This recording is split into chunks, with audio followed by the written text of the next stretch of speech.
Bom, pessoal, bom dia novamente. Vamos terminar então a parte de inflamação, né? Ficou a terceira parte para a gente fechar o tema inflamação. Até agora deu para entender de boa, né? Tranquilo. Não tem muito... Inflamação não tem muito pega, não tem muito...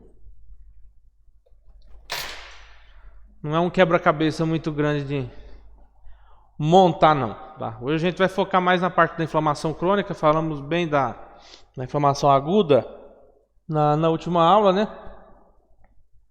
Sobre os fatores, sobre alguns receptores, né? Alguns fatores de ligação. Falamos da histamina. Que mais? Composição do transsudato, do exudato, o que ocorre na parede do vaso, né? Para que haja a formação da transsudação. E hoje a gente vai para a inflamação crônica para fechar. A inflamação crônica é bem curtinha, tá? Então nossa aula hoje é bem ligeira. Bom, algumas causas de inflamação crônica, né? Tenho infecções persistentes, aquela infecção que muitas vezes o corpo responde ela, né, com a inflamação aguda, ela diminui, mas volta, tá? É como aquela infecção no ouvido que fica indo e voltando, então já é considerado uma otite crônica, né? A própria exposição, né, a agentes tóxicos como a sílica, o paciente que é exposto à sílica, ele tem muitas reações inflamatórias, ele tem essa reação inflamatória de caráter crônico, principalmente esse paciente, essa pessoa que trabalha em contato com esse produto, beleza? Por ser um produto tóxico e ele trabalha com isso, então todo dia ele está em contato. Então essa reação ela não vai e volta, ela fica de forma persistente no corpo do indivíduo, né? Alguns pacientes também que trabalham em depósito de veneno, depósito de agrotóxico, trabalham em lavoura, né? Não estou citando as infecções e contaminações por organofosforados, é outro esquema. Se já é uma emergência, o paciente chega intoxicado por organofosforado, né? Por herbicida, por algum tipo de adubo. Outra coisa, estou citando a exposição pequena a esse agente, né? Todo dia.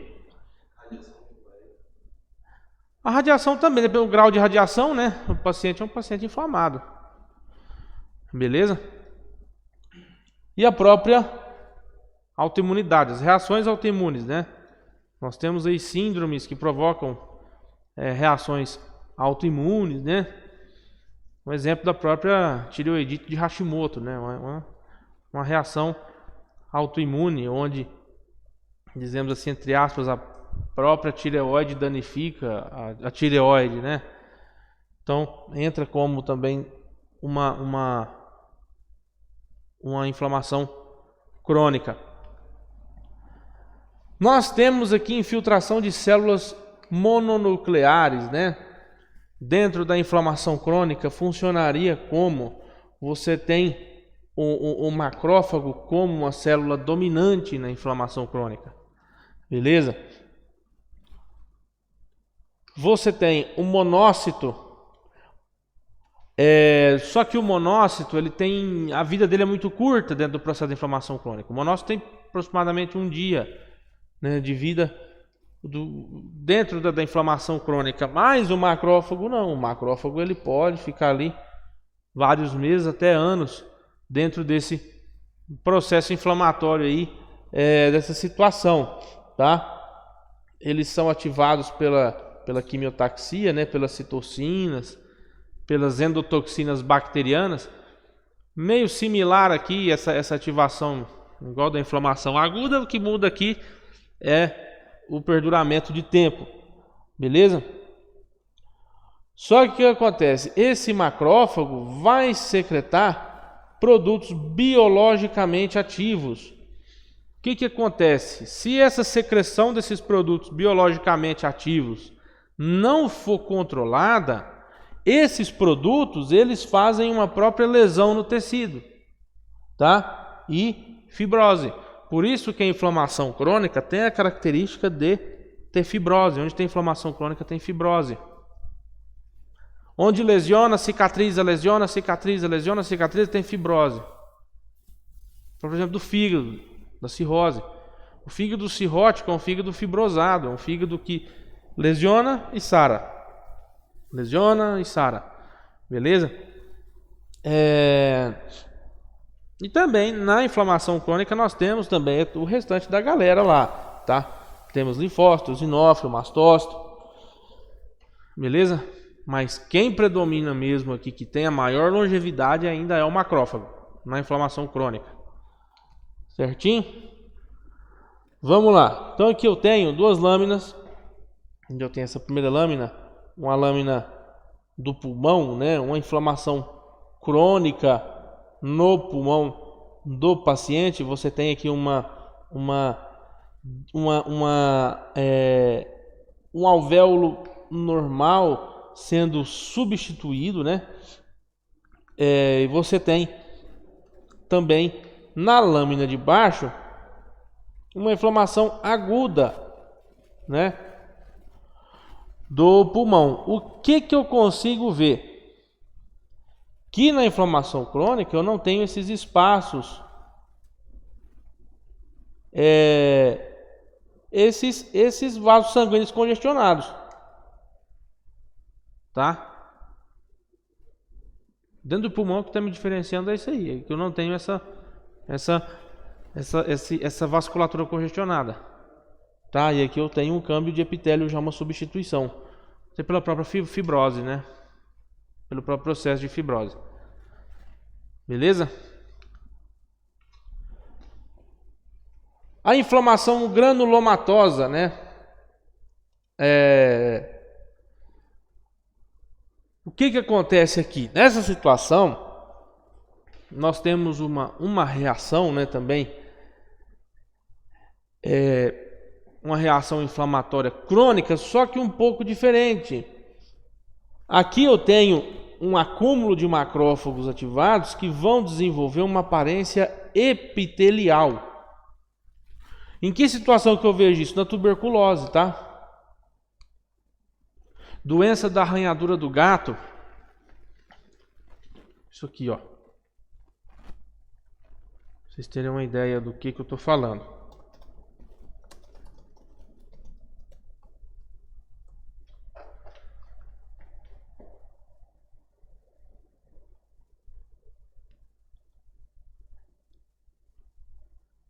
Tá? Então você consegue ver que parece que cria um outro epitélio por cima, cria um tipo de uma queloide, de uma verruguinha por cima. Beleza?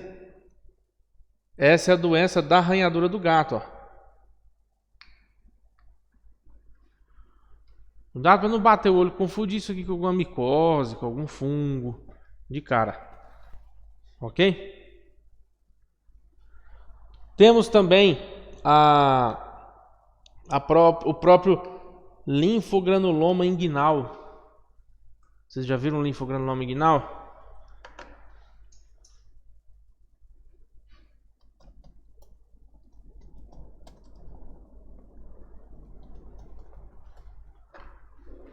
Vocês já viram, vocês não estão lembrados, tá?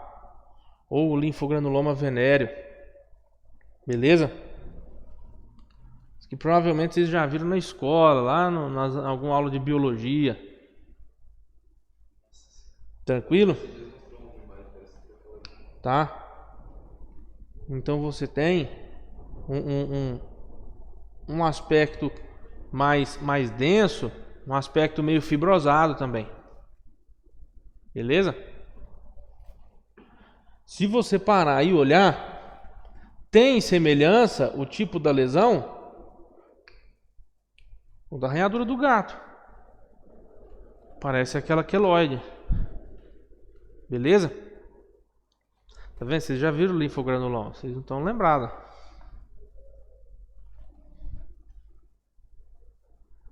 A própria hanseníase também, né?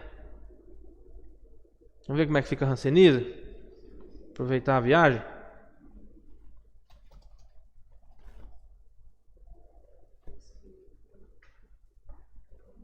qual que é o aspecto morfológico da hanseníase no paciente, tá? Observa que é um tipo de mancha que parece que tem uma protuberância, tem um aspecto fibrótico também, ó, tá?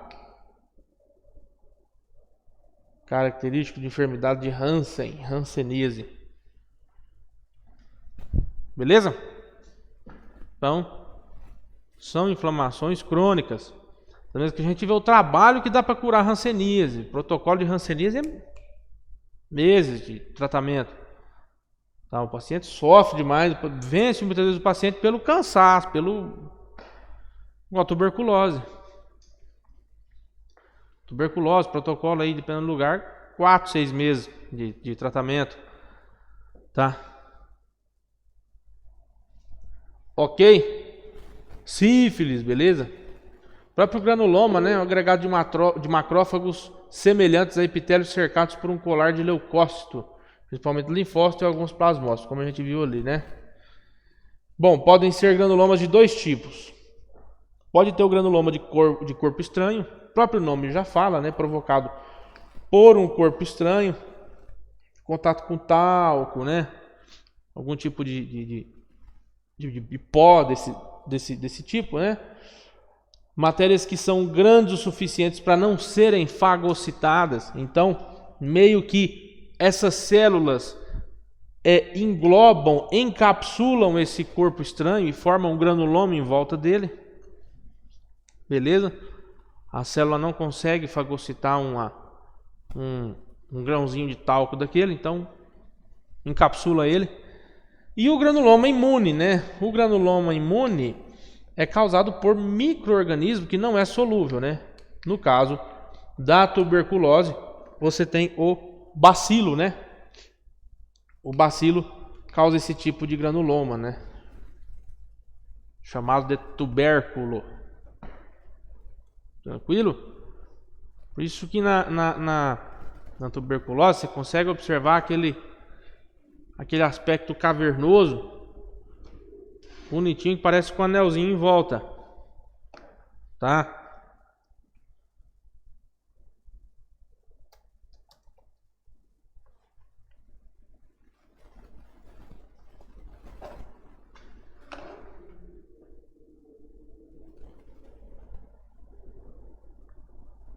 Miliar não.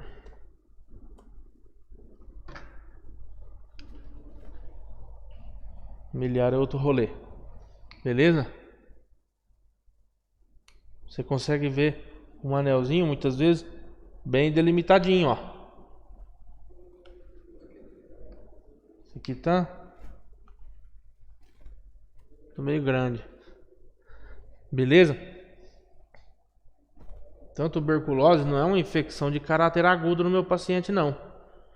Porque até que chega o ponto que o meu paciente já começa a escarrar sangue, apresentar aquela clínica, você faz a radiografia desse radiógrafo, esse paciente já está desse jeito, ó. Então é algo que vem gradativo, vem... Beleza? Então você vê que tem tipo faz um anelzinho mesmo. Um anelzinho, um aspecto fibrótico mesmo em volta do sítio de lesão. Ok? Então aqui eu deixei uma tabela aqui, ó. Exemplo de doenças de inflamação granulomatosa, né? A própria tuberculose, né? A lepra,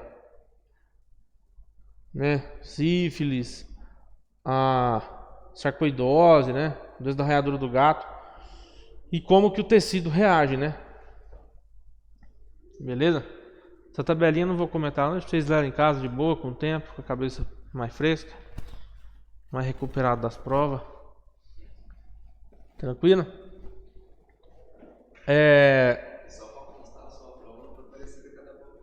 Eu vi. Nada que você estava estudando.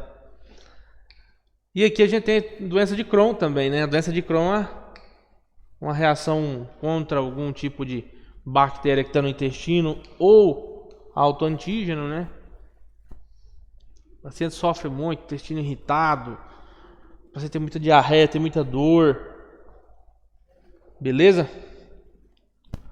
o granuloma tuberculoso, né? Então você consegue observar algumas áreas de necrose, beleza? E você observa que a área de necrose está rodeada, rodeada de células gigantes,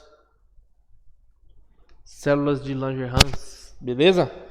Então essa é a característica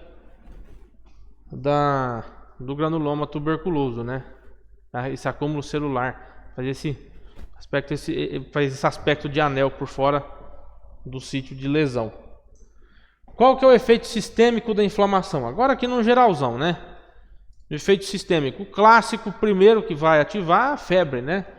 A própria febre é uma resposta a essas substâncias, né? Substâncias essas que são os pirogênios,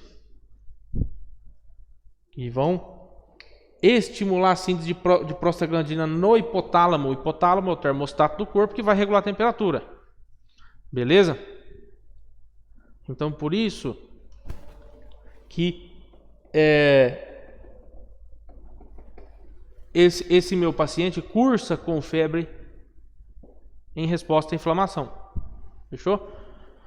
A febre também torna-se um próprio mecanismo de defesa. Se o paciente não tem febre, ele não sabe muitas vezes que está inflamado, que está acontecendo alguma coisa. Então a febre é o primeiro sinal que avisa, ó, tem alguma coisa errada. Tá? Acredita-se que a febre possa induzir proteínas do choque térmico, as quais aumentam a resposta linfocitária a micro-organismos. Então a própria febre aumenta essa resposta de defesa contra esse agente invasor aí. Algumas proteínas de fase aguda, né? Você tem a proteína C reativa, o PCR. Tem o outro PCR também, que é o PCR que a gente pede para o Covid, que é a reação em cadeia polimerase, tá? É outra coisa. Que já não está falando de inflamação aguda, tá? Então, essa proteína C reativa, essa proteína da fase aguda, o próprio fibrinogênio, né? O SAA, que é a proteína amiloide série A, né? Que você pode solicitar para o seu paciente, principalmente o PCR, é um puta indicador inflamatório, beleza?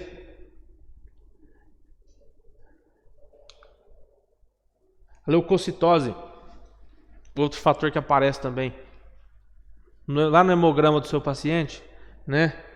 O aumento de leucócitos, beleza? Pode variar de 15 a 20 mil, vai depender da inflamação do seu paciente, pode 40, 100 mil, tá? Isso é leucocitose. Leucopenia é a redução desses leucócitos, beleza? Eu digitei errado aqui, ó.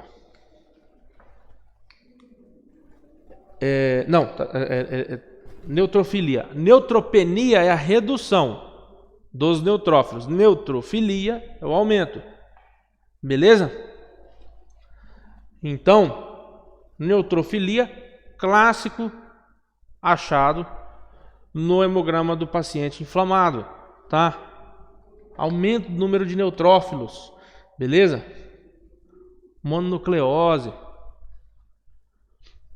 Mononucleose, vocês sabem, a clássica doença do beijo. Inflama toda a orofaringe do paciente. Cachumba, rubéola, tá? Eosinofilia também, você acha eosinófilo aumentado no hemograma desse seu paciente, tá?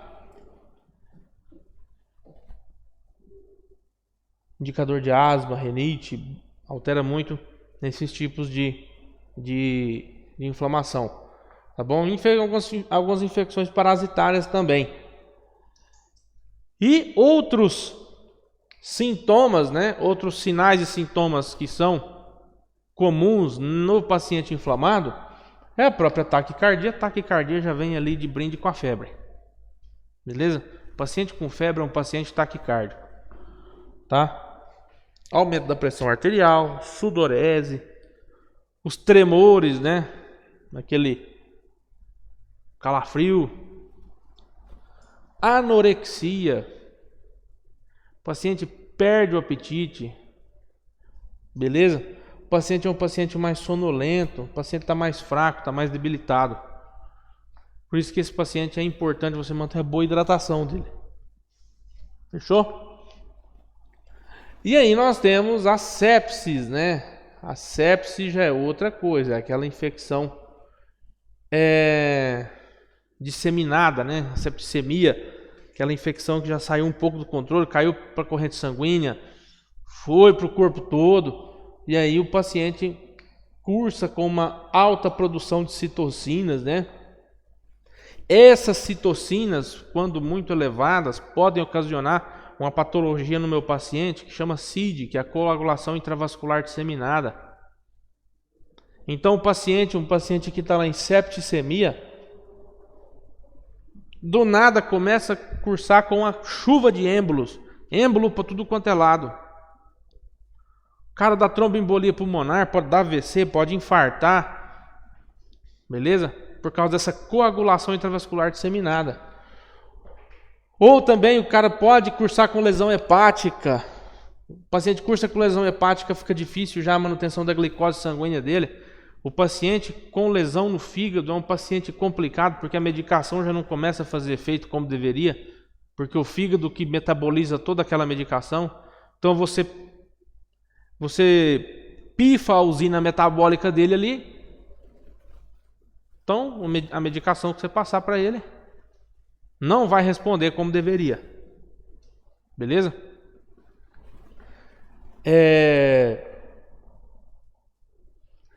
E essa produção exagerada